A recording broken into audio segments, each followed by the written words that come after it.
How to create bootable USB drive for Windows 11. First, go to your browser, search Windows 11 on Google. Click on Download Windows 11 link.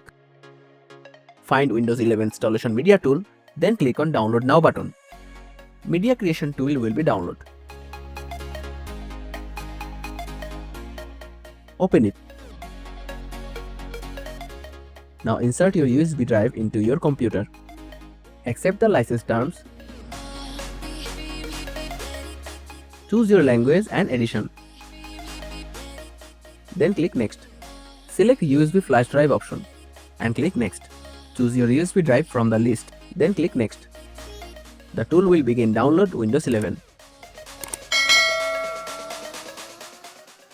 And then create the bootable drive. Your USB drive is ready to go.